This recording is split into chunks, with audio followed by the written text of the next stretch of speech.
Hello guys! In this video, you will learn how you can switch to personal account on Instagram. So now to start, open your Instagram account. After that, go to your profile page. Just tap on this profile icon at the bottom. Now right here, just tap on this menu page icon at the top.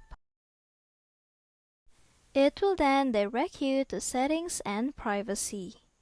Now right here on Settings and Privacy, just scroll down until you see this option, Creator Tools and Controls. Just tap on that. And then scroll down again until you see this option, Switch Account Type.